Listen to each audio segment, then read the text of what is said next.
You've already been welcomed enough on the other room, and I think we're running a little bit late, so I'm going to try and not do a long introduction and another welcoming for you guys, because I do want you to have all your time with Mr. Tshabalala. I understand this classroom was way overly subscribed, so let me start by saying please give yourselves a round of applause for being here. So welcome to the Youth Leadership Summit 2023, #Ignite the Future, remember that. And thank you so much to the Henry Business School, of course, and the Saga and the Lincoln Mali Foundation for having us today. My name is Asha Njobodwana. I work for Standard Bank Group, so I am so under pressure today because this is my boss. So if I mess up, he keeps on reminding me that he's going to remind me in every corridor that I messed up today. So please be kind. We support you. Thank you so much. That's why you're sitting in front. I have the pleasure of introducing Mr. Tshabalala today, who is actually going to be your guest speaker, and I will be facilitating for him. And this man sitting in front of us is a giant, as you had already in there, that the people we have today are the giants, and you'll hear when I read his profile to you. Let me start by just saying his full name is Simpiwe, but we call him AKA Sim, and he does prefer to be called Sim, so you're more than welcome to call him Sim.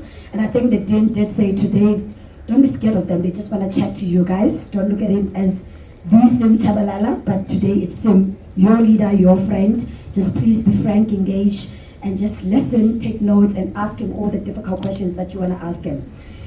Sim Tshabalala is the current Chief Executive of Standard Bank Group. You guys, some of you are young in the room, so maybe I will start explaining who Standard Bank Group is so that you can understand how big is the man sitting here today. So Standard Bank is one of Africa's largest bank and an institution whose purpose and values aims to deliver sustainable growth for individuals, businesses, and communities throughout Africa. And as the slogan says it, Africa is our home, we drive her growth.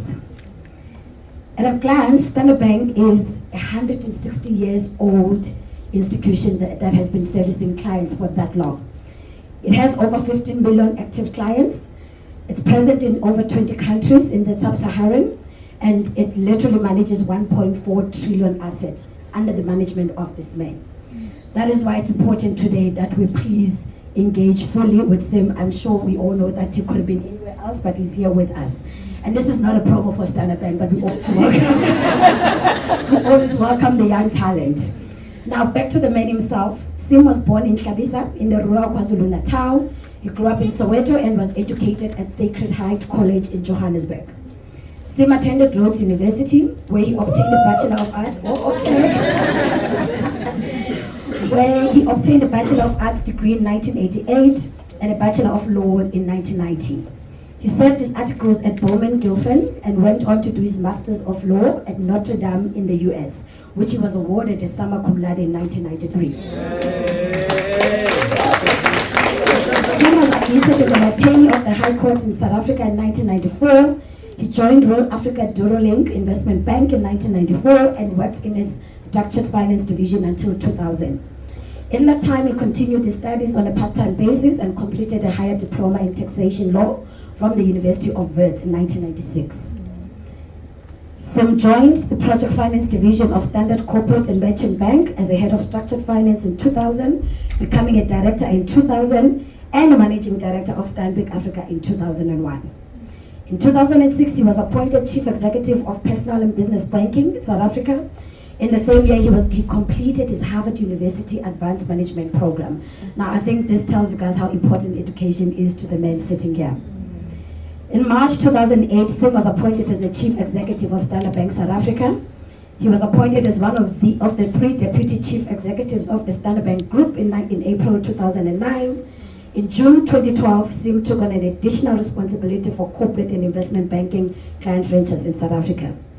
In March 2013, Sim was appointed the Joint Chief Executive of the Standard Bank Group, extending his responsibilities to the banking business in Africa beyond South Africa and to the group's wealth business.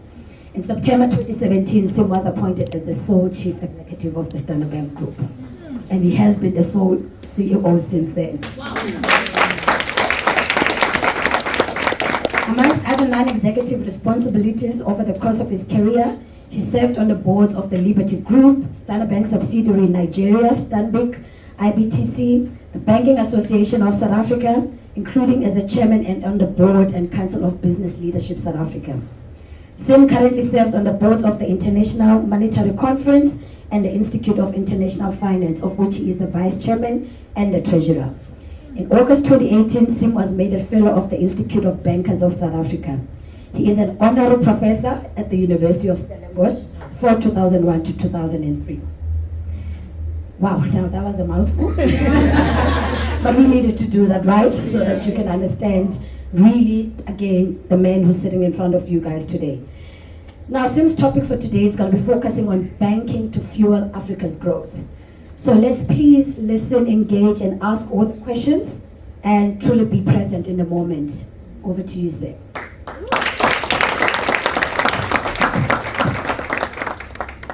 Thank you, Asha. I struggle to do more than one thing at the same time. I can't hold the mic and speak at the same time, so I'll do it this way. So thank you very much for those kind words. And thank you all for being here. It's a real privilege to talk to you. And thank you so much to the Hanley Business School and the Lincoln Riley Foundation for the opportunity to stand before you and share some thoughts. It's good to see so many young people here. The future is in your hands, and it's exciting, I think, and certainly those of us who work on the African continent are very, very excited. Talking to you was so important to me that I decided that, notwithstanding the fact that I need to rush to the airport in order to fly to the Middle Kingdom, which is China, I would be here first, talk to you, and as soon as I finish, rush off to the airport, because this is just so important. So thank you for the opportunity. I thought it would be useful to start off by just talking to you about the growth of the African continent and where it is right now. Just take a moment to absorb the data that's on that slide. Many of you will probably remember the articles in that great magazine, The Economist, which is probably one of the world's best magazines reflecting on the political economy. And in May 2000, they had an article called The Hopeless Continent. The Hopeless Continent. In fact, the cover of the magazine had a young man, probably your age, and he was carrying a massive bazooka or a Kalashnikov, I don't know what you call it, but it was a big piece of equipment, and it was titled The Hopeless Continent. And it painted a picture of a ravaged and very poor continent, ravaged by degradation, poverty, and inequality. They said floods in Mozambique, threats of famine in Ethiopia, mass murder in Uganda, the implosion in Sierra Leone, and a string of wars across the continent. They said the new millennium has brought more disaster than hope for Africa. Worse, the few candles of hope are flickering weakly.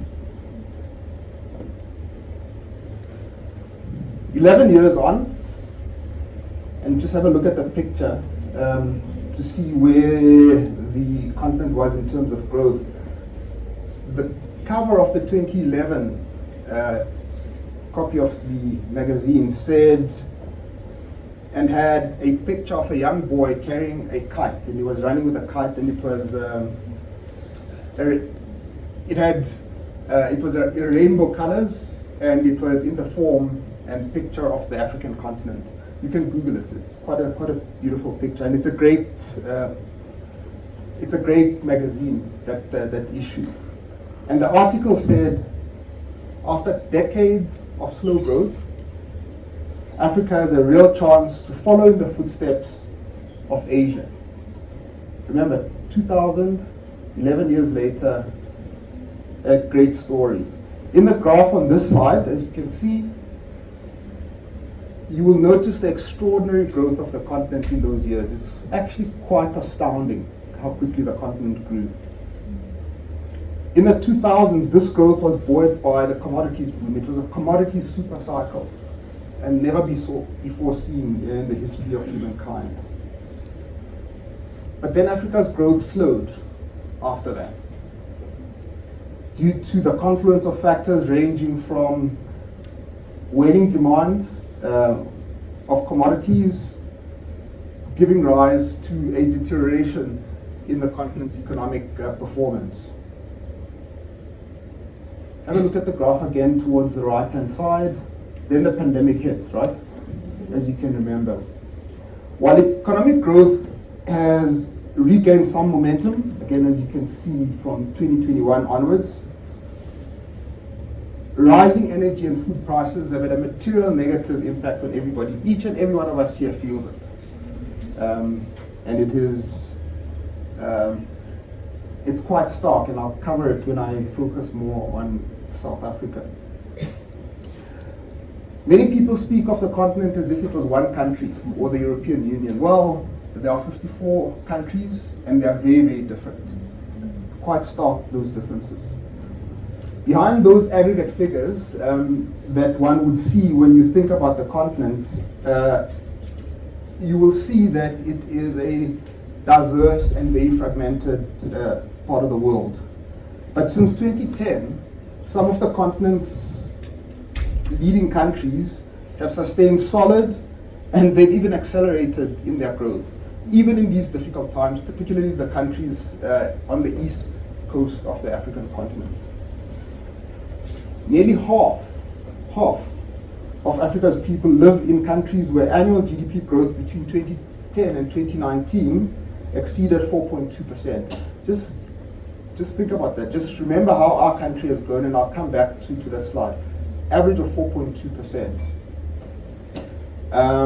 These countries were largely mid-sized economies, and together they accounted for just over a quarter of the total GDP of the African continent. Now, those faster growing countries are generally in the earlier stages of economic development. They're comparatively less urban than one would see in places like Nigeria, South Africa, and the Maghreb. But they're mainly concentrated in East and West Africa. Remember the point I made about the East African seaboard. The other half of the continent's population lives in slower growing nations, which includes the large countries that I alluded to: South Africa, Morocco, Algeria, Nigeria, and as well as the 10 smallest, right? And together, they accounted for roughly 75% of the continent's GDP in 2019. Their growth has lagged behind that of the continent's more dynamic countries. Stark, and you can have a look at the numbers. Now, the countries you see on this slide are countries where Standard Bank has got representation. We've got real banks, we employ people, and we're inextricably intertwined with the economies of those countries. And they illustrate this incredible divergence and growth on the continent. Consistent growers averaged a growth rate above 4.2% a year from 2000 to 2019.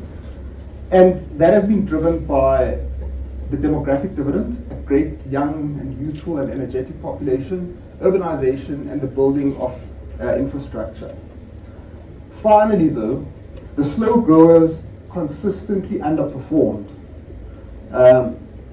They had below average rates of investment, exports, and urbanization. And in many instances, it's been because of poor policy formulation and execution.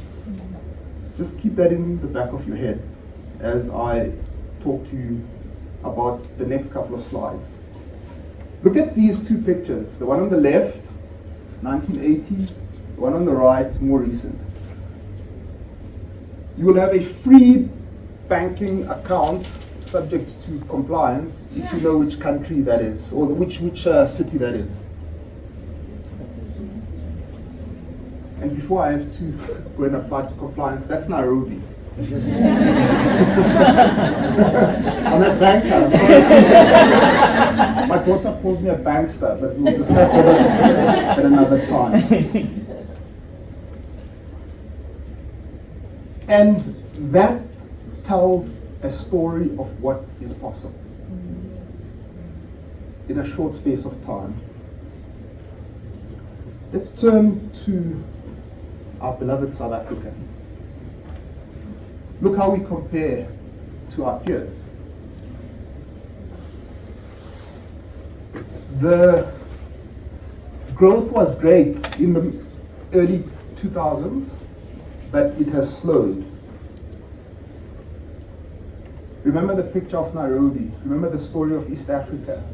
While we're languishing at roughly 1%, Kenya's powering away at roughly 5%. Uganda, similar story.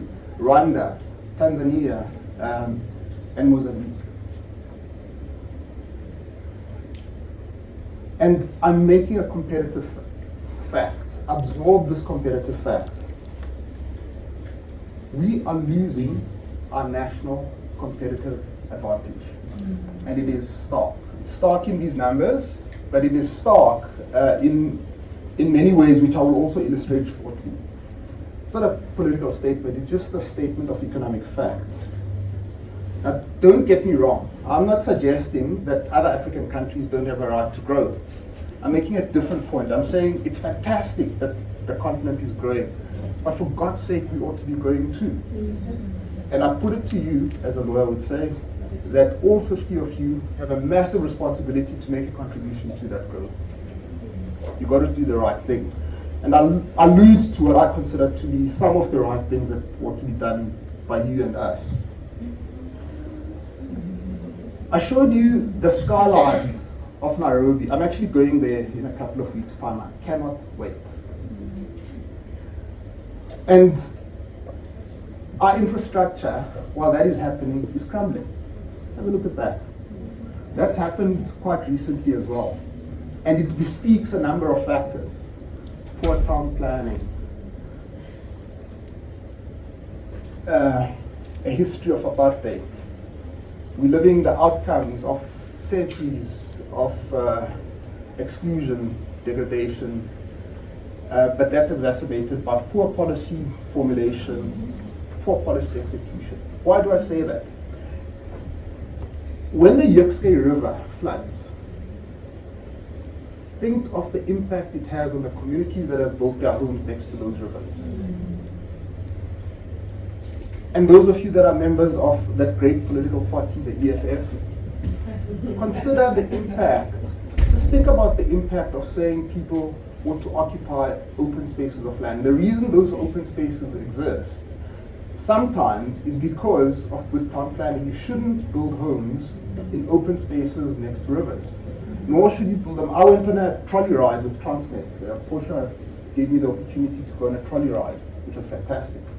And we went through a couple of places. It was stark. So many communities building their homes next to the rail line. I cannot tell you how dangerous that is. So poor town planning, negative impact, and the environmental impact of that. So when it rains and the floods, and there's been no control of the flood lines, it has a negative impact on people, and it matters. On crime, the trends are unequivocal. It is extraordinary. Murder is up 54% just in the last year. It's extraordinary. It's remarkable. Having said all of this, however, now that I've depressed you, no, I'm not depressing you. I'm trying to tell you the truth. But those of you that have either seen things I've written or have heard me speak in public, I'm an optimist. I'm a glass half full person. I believe that our country has got the potential to be extraordinary. So I'm not negative. And in fact, I believe in optimism as opposed to pessimism. There's a great article, in fact, in a magazine called Foreign Affairs, which you ought to buy and read. It was October 2022, and it's called The Perils of Pessimism. It tells you why it's a bad idea to be pessimistic. I invite you to go and read it. We encouraged at Standard Bank by the incredible structural reforms that the leadership of the country is executing. So having been critical, I think there are some incredible things that are on the go. And if you want opportunities, you ought to think about those policy and those structural reforms that are on the go. One case in point, I talked about Transnet, is that decision to concession the Johannesburg-Durban line. The other one is Treasury's requirement that Eskom concession many of its power stations. I mean, it's a game changer. People haven't noticed the profound implications of that structural decision. And we would hope at Standard Bank that these reforms continue apace. It's important that they do. We also trust that the government will continue to make economically rational decisions. Economically rational decisions on all fronts, especially considering, hear this, the fact that we are in competition for capital with other people. You guys are in business. It matters. So think about somebody sitting in New York. They're controlling massive pension funds. They have a choice to invest in Turkey, in Brazil, in Kenya. Why should they invest in South Africa? Because we have a glorious history. Forget it. Our history is fantastic. We love it. But they look at country risk and they say, what returns am I going to generate given the risk that I'm going to take? South Africa's a headache. Cheers. I'm off to Nairobi, to Kenya. And that is happening. You ask, what are the consequences of that? Well, if we don't have funding for the infrastructure that we need, roads, rails, water, reticulation of sewage, ports, because we need to get our goods to the ports and out to our people who are importing our goods. If we don't have funding for that, there will be no jobs, and people will not be able to eat. It's as simple as that. So our competitiveness, the South African national competitive advantage, actually matters a great deal. On crime, I do think that there are some really incredible and encouraging trends, which people sometimes do not notice. A couple of points. Firstly, the NPA has now been capacitated, to use that lovely South African word. They filled a total of 1,717 posts in the period of 2021 to 2022. How many of you knew that? And be honest. Otherwise, I'll send you with blanket capital.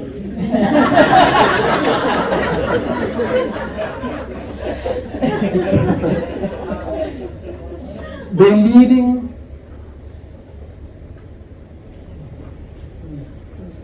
the corruption capture unit at the NPA has enrolled how many matters in court? 20. How many charges? 65. The asset forfeiture unit has obtained freezing orders to the value of how much? So, 5.5 billion. Standard Bank. No, don't worry. 5.5 billion rand. I mean, it's just extraordinary. But we don't talk about it, right? Because we are wallowing in exuriating in our own sorrow and sadness. The specialized crime unit has finalized how many cases? With how many convictions? 380 cases. 344 convictions. That's a success rate of banker 90.5%. People are getting arrested, they're getting prosecuted. 90%. I mean, it's amazing. It really, really is amazing. I did tell you that straight after this conversation, I will be making my way to the Middle Kingdom. We're traveling along that road, that fascinating road. I don't know if you are aware of what is called the Silk Road. And it is beautifully described in a book by Marco Polo, written in the 1200s. You ought to read it. It tells of the interplay between countries in Eurasia, between Asia, the African continent, and China. And trade has been happening along that route, which includes East Africa, since 1200, and since the 1200s. And so as we fly across and look at the Himalayas, my colleagues and I will be looking at that. Marco Polo, in fact, served on the court of Kublai Khan, and he was inspired by Xanadu, which was the summer palace of the Mongol Empire. The city received another great boost, so that's Beijing, right? His headquarters was in Beijing, where we were flying to, and it was made the subject of a great song. Can you remember it? Most of you were too young to remember it. Remember, we're the older folks here. Xanadu. I give up. But Samuel Taylor Coleridge wrote an incredible poem, and it's one of my favorites. It goes something like this. In Xanadu did Kublai Khan a stately pleasure dome decree, where out the sacred river ran through caverns measureless to man, down to a sunless sea. So twice 5 miles of fertile ground, with walls and towers, were girded round, and there were gardens bright, with sonorous rills, where blossomed many an incense-bearing tree, and here were forests ancient as the hills, enfolding sunny spots of greenery.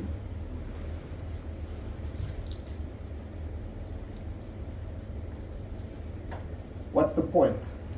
South Africans don't read. We have to read. That's another point. So constant education and understanding the history of the world and remembering what that phrase in the Constitution of the Republic of South Africa means, in the preamble. It's one of the most beautiful pieces of literature, and I hope you will Google it straight after this conversation and savor it. It says, South Africa must take its rightful place in the community of nations. That's the point. And understanding what our role is in the Silk Road, etc. But in any event, as well as anticipating the wonders of Beijing, while I'm out on that flight, I'll be reading Paul Holden's book, Zondo, at your fingertips. We ought to know what's going on around us and understand the implications of what is going on. And folks, you must read, is the message. Banker, what's the latest book you're reading? Sorry, I'm picking on you. I'll have a cup of coffee with you back in the office. Just having fun. But that is really the point you've got to read. So now look at this formula. Those of you who studied economics will probably understand it. But what it measures is production as a measure of economic growth. And it's basically a multiplier of labor. So hours worked by people in a year. The capital output being a measure of all the machinery, equipment, and buildings, these buildings that are used in the production output, producing you, the students, and the total factor productivity. So that's what that formula measures. Bankers certainly contribute to the K and the L in that context, so just to bring it to banking. And they do so directly by lending to Henley Business School. If only they would take our loans. Lending to people to buy machinery and produce their goods, by helping people pay for their education, somebody buying a fridge and borrowing for the benefit of health, because that's what fridges help with. Most important of all, banks support A in that formula, which is total factor productivity. And the total factor productivity is a measure of the productivity of business, government, and all the institutions that make up a country, in our case, South Africa. And they make up the social and economic fabric. So we support total factor productivity in two ways as a bank. We allocate resources to the most efficient uses, not because people demand it, or because it's their right. I'll come back to why bankers are so unpopular and why they need to have thick skins. It's not, I mean, I wish it were, but we're not social organizations. So we lend because it's important for economic activity and to allow people to use the money efficiently. We do so also by reducing risk and lowering transaction costs in an economy. And we help to improve the flow of information and the quality of institutions throughout the economy. So the quality of institutions is critical. That's one of the reasons why in the 3 C's, character, cash flow, and capital. Character is important, which is an institutional point. When we allocate deposits and assets to their most profitable uses, not because it's the right thing to do, but because that's what you need to do so that people can repay you at the due time, we do so and then increase total factor productivity. Next, we make it easy for people to transact. We provide a safe place to store savings, and we offer insurance. Those of you that have got your salaries paid into different banks other than ourselves, you have only yourself to blame for the risks that you're taking. Equally, we're increasing total factor productivity when we make sure that we know our clients. That's why we ask people tough questions. And if you're a bad guy, we don't lend to you, nor do we allow you to transact. If you are putting monies that are the proceeds of theft into the financial system, don't be surprised when people do not want to do deals with you. If you introduce strange transactions, promising money, billions coming from Uzbekistan, for God's sake, why would somebody in Uzbekistan want to make an investment in South Africa? Because they like you, so that you can. People only invest in South Africa if they believe that there is a return to be generated, not because they love us. And you have no idea how many strange transactions people try to introduce into the system. I've got this big deal. Somebody from the United Kingdom wants to invest $5 trillion in South Africa. Chief, have you calculated how much that is? Why would somebody from a Google account, for God's sake, invest a couple of trillion rand in South Africa? It just doesn't make any sense. Finally, we increase factor productivity by way of commitment to good governance, the G in ESG. Good governance matters. So if we're lending to a company, we want to know that it's got a board of directors. The board of directors are honest and good men and women, that they understand that they have a business plan, that they know where their funds are coming from, and they know where their goods are going. Very, very important. Let me make this academic point a bit more strongly. So Thomas Jefferson once said, bankers are more dangerous to our civil liberties than standing armies. Those of you that read the Bible and the Quran will also know that money lenders are disliked. Those of you that read Shakespeare will remember the line, neither a borrower nor a lender be, in Hamlet. As I told you, my lovely daughter, when she was younger, called me a bankster until she realized that the bankster needs to provide liquidity for university and such like.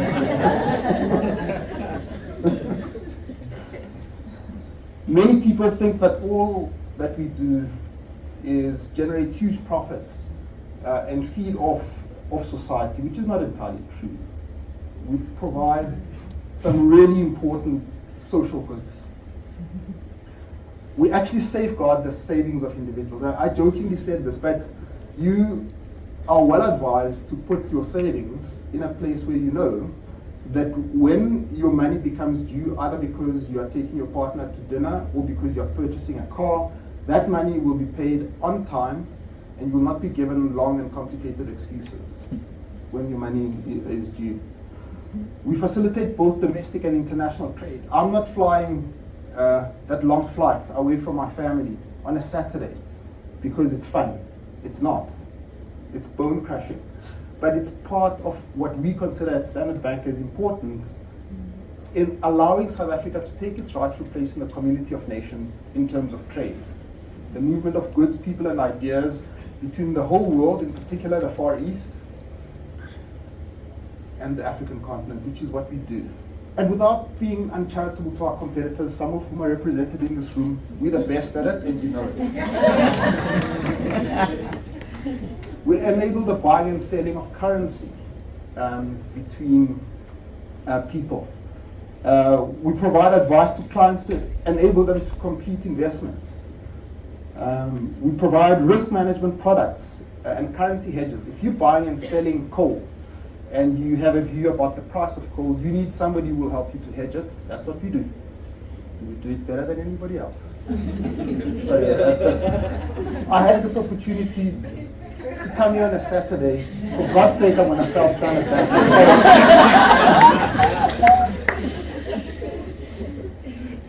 I said earlier that I would come back to Standard Bank and our presence on the continent. We are the largest on the continent. Aisha made that point, and it's not, I'm not making it up, it's an economic fact. We are the largest by assets.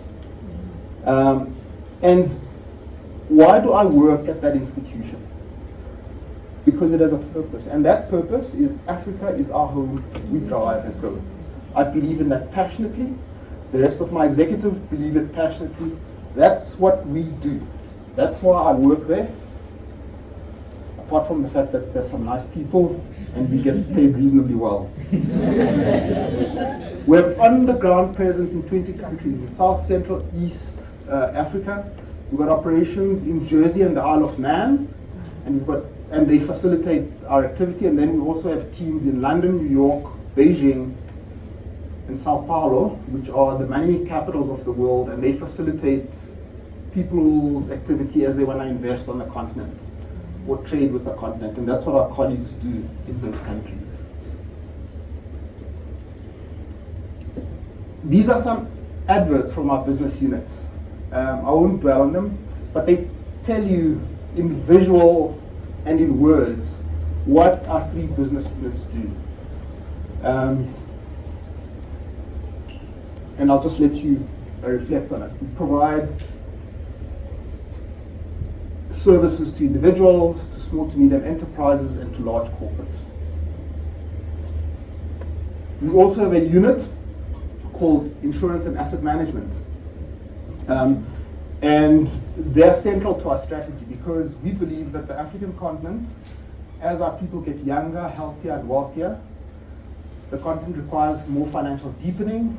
So it will have regulatory changes, you'll have pension fund reforms, and therefore they will need insurance and asset management products more than just banking. I mentioned that our primary function as a bank is to collect deposits and then facilitate lending of those deposits. Standard Bank's assets, total assets, which is why we're the largest, are 1.9 trillion rand. 1.9 trillion rand. Banks trade on trust. I've jokingly made reference to the fact that would you want your deposits in a small bank that might not be there tomorrow, or would you rather be having your deposits at a bank where you will get your money on due date and in full? So trust is important. You need to be able to trust that the bank will meet its obligations as they fall due. That is one of the reasons all banks in South Africa are so heavily regulated, because the authorities want to be certain that when people want their money, they will get it. Additionally, we have 522 billion rands of assets under management. It's 552 billion and 522 billion, sorry, and they're managed by Liberty, Standard, etc. And the fact is, jokes aside, all South African banks that are regulated by the South African Reserve Bank are excellent at this, and they do it really well. We lend to all of society, to a wide variety of clients, and our business in home loans is the largest in the country, providing people with shelter and homes. We're proud to say that we support people through the cycle. One of the reasons, if you saw it, we issued a trading update which reflected massive growth at Standard Bank. And you'll see our results when we issue them in August. And one of the reasons for that was we did not pull back during the pandemic. So some of our competitors pulled back. We stayed. We did not change our risk acceptance criteria. Obviously, we said no in certain instances to some of our clients, but we generally stuck by them, as opposed to other of our competitors who made a virtue of pulling back. One of the results of that is that we had a bigger asset base going into 2022 and 2023.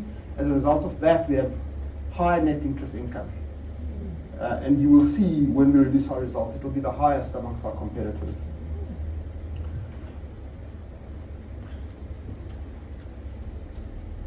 We employ 49,000 people on the continent, of which 28,000 are in South Africa.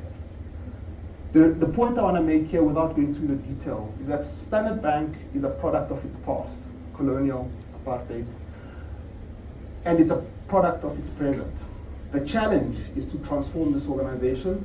I can tell you now, we are absolutely determined to transform our organization because we believe it makes us more competitive. And in fact, let the numbers do the talking, the financial outcomes.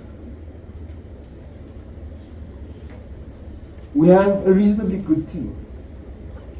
But notice some interesting trends in that team. That's our executive.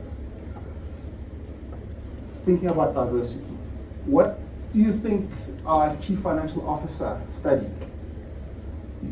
His PhD was in the mathematics of volcanoes, not a chartered accountant.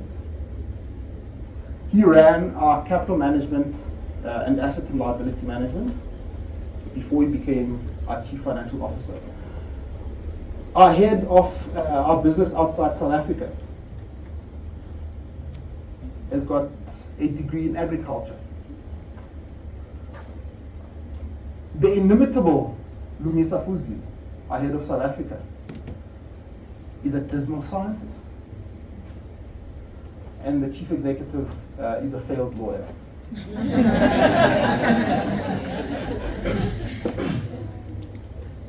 To cope in a financial institution and for it to be successful, it needs a wide variety of skills. And that you will notice from that slide, and in particular what people call soft skills. I call it the hard skills. One of the most difficult things to do is to hire the right person. And one of the most difficult things to do is to dismiss somebody you love and respect and do so with dignity. That's really difficult, and people call it soft skills. So you require those skills. Climate change, folks, is probably the single most important issue facing our generation. And I made reference to the Yexke River, Alex, etc. All of those things have a lot to do with climate change. And it's a big issue. The simple thing from a Standard Bank perspective is we believe that CO2 emissions are increasing. We do believe that the climate is changing. We believe that the world ought to be introducing mitigation so that the world does not reach a point where global warming is more than 1.5% higher than the pre-industrial period by 2050, and therefore we need to be net zero. We believe all of that. But we also believe that whilst the world enjoyed the benefits of fossil fuels and built the dikes, for example, that protect the Netherlands from having colonized us, we have the right as Africans to do the same, to build dikes that protect us against rising sea levels, to build infrastructure and use cement, which is a cause of carbon emissions. But we have a right to do all of those things for socio-economic development of our continent, and therefore we have to balance these two demands. To do right by climate change, and at the same time make sure that we're contributing to human development. And the consequence of that is that we please nobody. You have the environmental lobby annoyed at us. I get hate mail every day. In fact, this morning I got 3. But the hate mail comes from Europe, which is quite interesting. And on the other hand, once you have people that demand that we continue to finance fossil fuels in a way that is not sustainable. And we have to stand our ground against both. Here's an illustration of what that means in practice. Our AGM was amazing. Picture the scene. In our offices, we had an orderly protest organized by one of the groups outside the building. Inside the building, you had folks that were shouting and screaming and blocking our entrance and making it difficult for Asha and them to do their work. And inside the AGM, you had activists that were disciplined, professional, and respectful. Isn't that just amazing? I mean, South Africa is an amazing place. Our AGM was tough, but it was professional and it was dignified. And we got really tough questions from the environmental lobby. And in fact, this was a certificate given to our chairman by this lady, an activist, and she was reading it and sarcastic. Standard Bank Group Limited, human rights violations as laid out in the bank's human rights policy, etc. And it was allowed to happen. We disagreed with respect, but it was dignified. I'm arguing, therefore, that it actually is important to live your values. Another instance of that, we've got a code of ethics, and I invite you to go and read it. It's on our website. But one of the most important elements of it is the issue about the respect for human beings and human dignity. And there are two stories I want to tell you quickly in respect of that. The first one was, you can check this, there was a tweet by a client who excoriated us because he is homosexual and his partner had been on the phone with one of our call agents. And our call agent called him a fruitcake. Not once, but twice, but had done so thinking that he could not hear him. And the consequence of that was the client went ballistic. And we had to take action and deal with that situation, make sure that there was accountability, but it was done with professionalism, dignity, and respect. The second example I want to give you is we operate in Uganda. We've got the largest bank in Uganda. And in Uganda, they've just passed anti-gay laws. And they've got not just criminal consequences, but they are dangers to your life if you violate them. And the question arises, if Standard Bank is committed to these highfalutin values, how is it possible that it continues to operate in Uganda? Our approach to it, just in summary, is to say we believe in the United Nations Declaration on Human Rights, we support the African Charter on People and Human Rights, but we are not in control of the laws and regulations of Uganda. We will provide our people with dignity and respect inside the four corners of our business, but we will do so in a way that does not put them in danger of their lives. And we will manage it as best we can. The alternative, of course, is to leave Uganda. But then if you did, you may need to leave Nigeria because they've got similar laws. Oh, how about Tanzania? Because they've got similar laws. And oh, by the way, the United States has got states that have passed anti-abortion laws. Why have you got people there? Oh, and in the Middle Kingdom, you guys are under attack from the authorities. Well, why have you got relationships with them? And then in South Africa, well, I rest my case. As I close, here is a picture of my diary. The point here is that one of my colleagues who used to work in my office called it, it looks like a riding snake, because it may look like this and then it changes. All of a sudden you have to fly to Mozambique. Or there's a crisis, somebody's just stolen a couple of million rand, somebody's committed fraud, or you get summons to the central bank. Asha wants to come and talk about one of her difficult clients. And of course she's my boss as far as clients goes, and I respectfully agreed to see her. Our exco meets once a month, and each pack is about 200 pages. The board meets once a quarter. The pack encompassing committees and the board is roughly about 3,000 pages. And you can't read that during that time, so it means you read it at night. I get about 120 emails, some of which I hate mail, like the 3 that I read this morning. When do you read them? In the morning or over weekends?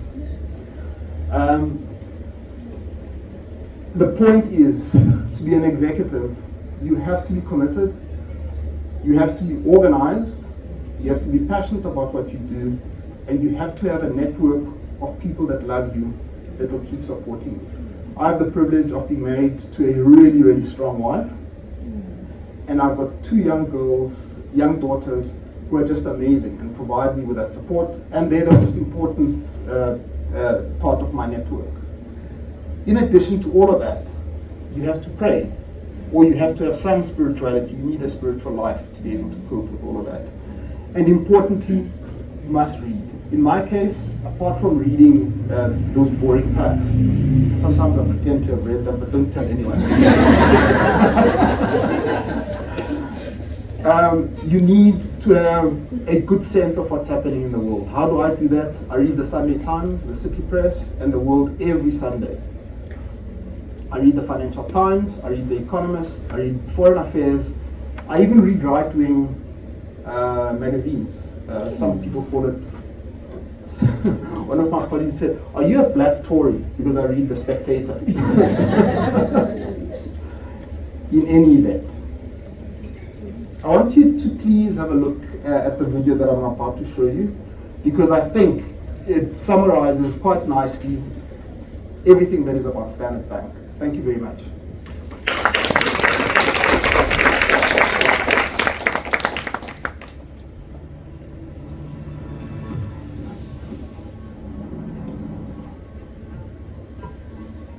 If you want to go to a continent that is extremely diverse, that has diverse people, we have that local knowledge of all the different economies in which we operate. It's a lively, vibrant, noisy place. In that is the energy that creates some of these wonderful solutions that we're able to create. We've got problems that we've had for maybe over hundreds of years that we're now able to solve at a much quicker pace. this series is going to show you innovation on the continent. You're going to see power transactions. You're going to see energy transition. If you put technology in the hands of innovative people with ingenuity, with dynamism, the problems they can solve are amazing. That allows all of those resources to come together to create possibility. We have 400 specialists, 21 countries, covering 300,000 customers. It allows us to provide unique solutions. Everything you see affects people, and it will be transformational. I think you'll be surprised. I believe in here. You've got to watch the series because it shows how the power of positive capital will make a real difference in everyday lives.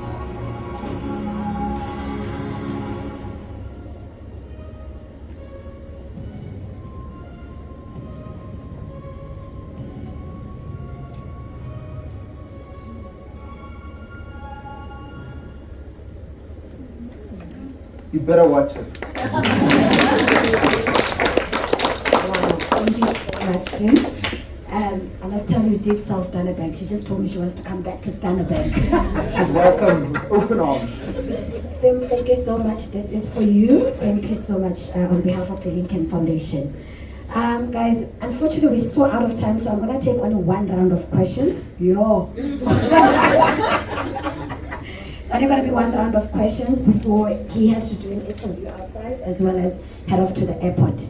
So, Sim, how do you prefer to do this? Should we take all the questions, or you respond to one? I think it's better to take them all, otherwise. Okay, great. it will be long. All right, let me start with the young lady here in front. There's a mic for you. Thank you so much. Thank you so much, sir, for the session. I really did learn a lot. I am a Standard Banker that just came back to Standard Bank as well. I did have 3 questions, but I'll just ask one. Thank you. So as an entrepreneur, I'm actually the founder of Kinelo Lactations, where we make cookies that help mothers produce more breast milk for their babies. So I wanted to ask, in terms of innovation in such niche companies, does Standard Bank have a sort of CSI or even just a strategy to really go into and look for these certain companies that are really making a change, not only in South Africa, but trying to go into the broader Africa? Is there like a strategy that tries to speak to that? That's my question. Thank you. Thank you. Let me take the gentleman in the brown jacket. Morning, sir. How are you? Very well indeed. Very well, thanks. Thank you very much for having this session. We really appreciate it. One of my biggest things, enjoy having these sessions of engagement with leaders like yourself who have done the things that we hope to do. It tells us that it's tangible, it's possible. So these are great sessions. Thank you for taking the time. I had two questions. I guess I must also now only ask one. Which one? So you've made the point that capital fuels growth.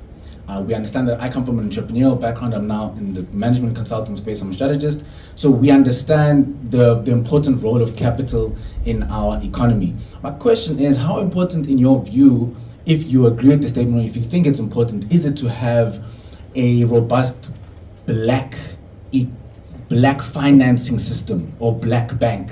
So you can look at it either a black bank or a black finance economy, because a lot of the people in this room, we have very different circumstances, situations, predicaments as people, who come from wealthy backgrounds, whatever the case might be. So the problems are different, the challenges are different, and we need institutions that understand those problems so that they can lend to those type of entrepreneurs like myself or whatever the case might be. How important do you think it is to have those type of banks or to have a robust ecosystem like that, if you do think it is important? And what is the alternative? Thank you. Let me go to the lady in the black. At the back. Hi. Yeah. My name is Nicolette Mashile. I own a company that does consumer financial education. I wanted to find out about, so our governor is flirting with the idea again of increasing interest rates. So I want to understand what your opinion is in terms of taming inflation. Should we be increasing the interest rates again, keeping in mind that South Africans are feeling the pinch? Thank you so much, guys. Let me just allow Sim to please respond to the first three questions. I don't know if we're going to have time to take the next round, but please forgive us. Look out for the sessions. They will be put out on the social media. Please follow the pages as well. And because we have to run out of here after a response to this, those that have only signed up for one session, you are being please requested that you can go and look at the books that are being sold before you make your way out from the building. Yeah, I think the Standard Bank does a program. We've got an incubator, and in fact the incubation hub sits right outside our Rosebank office. If you go on our website, you should be able to find it, firstly. Secondly, we don't see it as CSI actually, so innovation is an important dimension of what we do, and we look for opportunities to support entrepreneurs. The important point to make though is, again, and I say it with love and respect, 3 C's apply. Does the idea make sense? So that's the character, but does the business make sense? Does this entrepreneur have a proper plan? Do they know what they're doing? Secondly, do they have capital, either from family, from themselves, or from third parties? Why do we need that? Because when they are unable to pay their loan, we need to have access to assets that can be sold. And thirdly, do they have cash flows? So does the business generate sufficient cash flows? The importance of making that point is that people often think and criticize us for not doing what venture capitalists ought to do.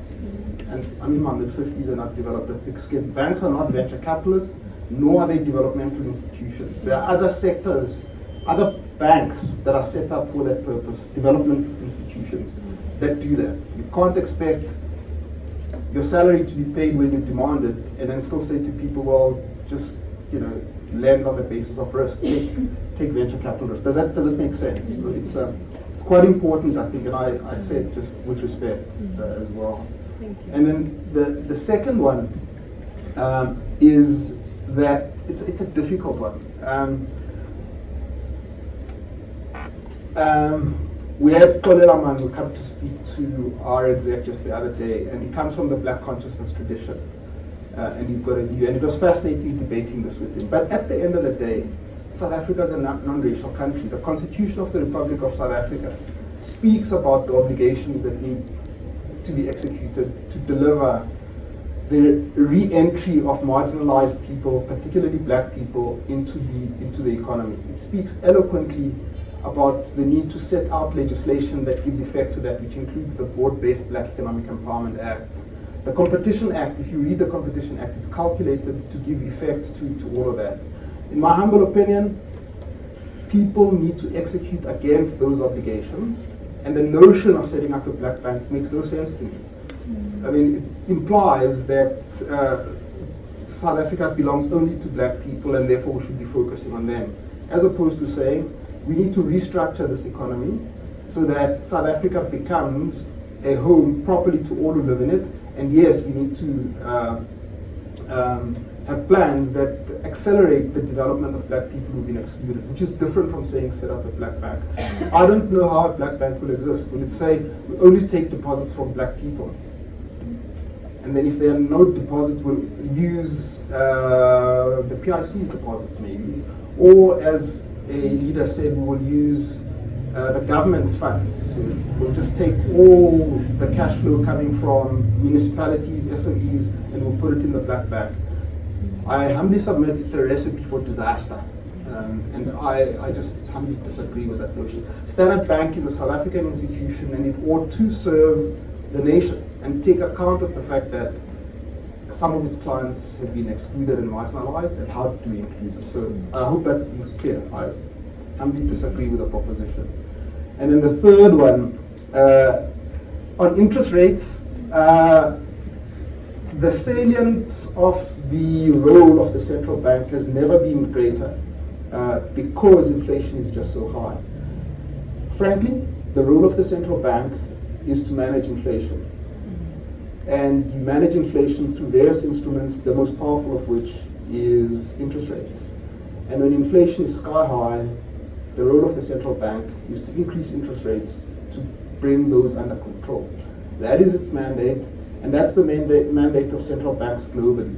To give them a mandate beyond that is a political decision that politicians ought to make.